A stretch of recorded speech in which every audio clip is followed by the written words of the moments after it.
Imam Ahmad rahimahullah would say to this man who instigated his torture, whose name was also Ahmad, but Ibn Abi Du'ad, he would say, Baynana wa baynakum al-janaiz.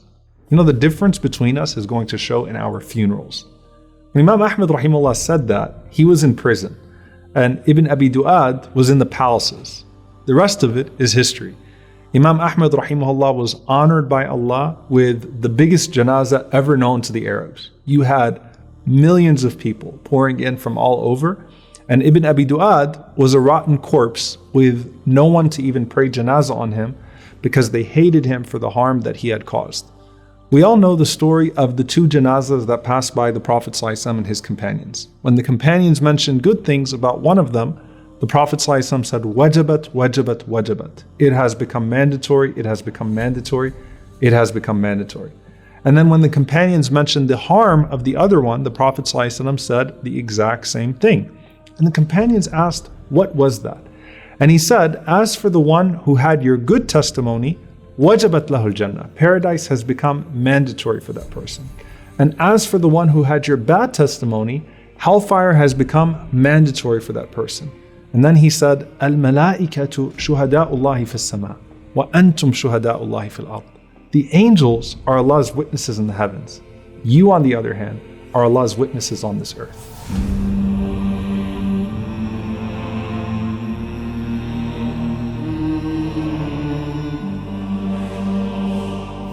The only people we can say for sure are in paradise or hellfire are those that have been specified by Allah and the Messenger sallallahu alaihi wasallam. So we know Abu Lahab is in the fire.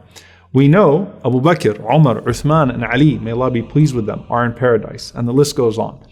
But with everyone else, the weight of the testimony is still significant for good or for bad. Now, the narrations of the character witnesses on the Day of Judgment are plenty. Let's first establish that those who encountered you the most, being your closest family and friends, are probably going to have the most to say about you. And just as Allah causes the limbs to speak truthfully, everyone will only speak truthfully on that day. Now, for a person who lived a good life and was good to the people around them, هل جزاء الإحسان إلا الإحسان? Is there any reward for excellence except for excellence? Allah is not going to let you outdo Him in good, not even with your kindness to an animal. Remember the story of that sinner who gave water to a thirsty dog out of gratitude to Allah subhanahu wa ta'ala? Think about the sequence of events. A lifelong sinner was thirsty, so Allah gave them water in this dunya. Then out of gratitude to Allah, the sinner gives water to a thirsty dog from her shoe. Now Allah already gave that sinner water despite her sins in this dunya. But how does Allah compensate the water in her shoe for a dog? Allah subhanahu wa ta'ala gives her the rivers of paradise in the hereafter. Because whatever your shukr level is to Allah, your gratitude level is to Allah, Allah is ash-shakur, the most grateful, and He's always going to exceed yours. So the Prophet ﷺ gives us multiple narrations. He said, a man from the nations before you was called to account in the hereafter. And as he's standing before Allah, nothing good was found with him except that he was lenient in his business with people, and he used to relieve the debts of those who were in hardship. That's the only thing he has to show for himself when he's standing in front of Allah.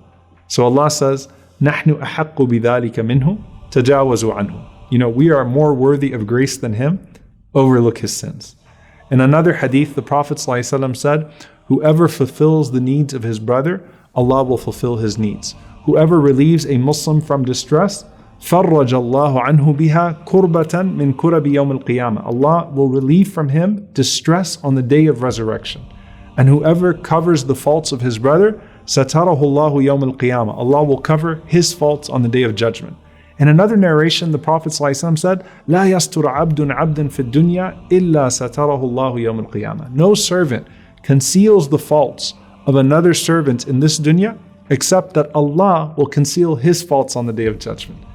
And you know, that's special because being humiliated is worse than being hit physically. And when you save someone from that, you save yourself from humiliation on the day of judgment. And then you have all these ahadith about helping others and their witness on the day of judgment, following the exact same trend for both the small things and the big things. For something so small, the Prophet ﷺ said, "Man aqala musliman." Whoever cancels a transaction with his brother or sister because they regretted it, So someone agrees to purchase something from you, but they quickly regret it. Now you're not bound to release them from the transaction, but you say, you know what? Don't worry about it. The Prophet ﷺ said, أَقَالَهُ اللَّهُ عَثْرَتَهُ يَوْمَ الْقِيَامَةِ. Allah will cancel his mistakes on the Day of Judgment, just as he canceled that transaction. So something so small, but look how great the reward could be. Now something far bigger than that would be freeing someone from captivity. And while chattel slavery doesn't exist today, there are other people that remain in bondage in different ways. And the Prophet ﷺ said, مَنْ أَعْتَقَ رَقْبَةَ مُؤْمِنَةً. Whoever frees a believing slave, Allah will free him from the fire, limb by limb, including the concealed parts. Meaning every part of your body is going to be freed from punishment, just like you freed every part of that person's body from captivity. So Allah is precise and merciful. And subhanAllah, you don't know the ways that you help people when you do physically that also have an emotional or mental component. And all of that is taken into consideration by Allah and your emotional and your mental well-being on the Day of Judgment. Then it's all the people you benefited after. That's either through deeds that you've done that continue to benefit, or people doing deeds on your behalf for your benefit. And why would people want to do ihsan in your name unless you showed ihsan to them, unless you showed excellence to them?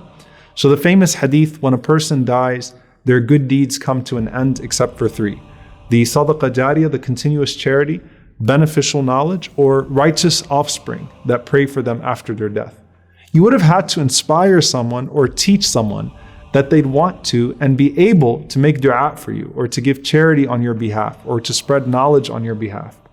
Now imagine how amazing it is when you have these people that come forward on the Day of Judgment when you're standing before Allah and you don't even know who they are. They didn't even live in your generation.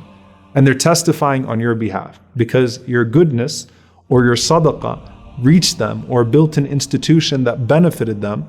So you're seeing these future beings and they're coming and standing next to you as you're in front of Allah subhanahu wa ta'ala, and they lived 100 years after you, and they're saying, Ya Allah, I found water because of this person. I found guidance because of this person.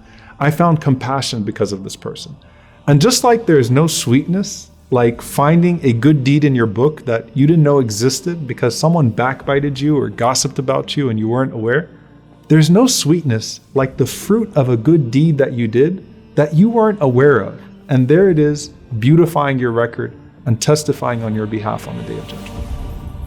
فأما من ثقلت موازينه فهو في عيشة راضية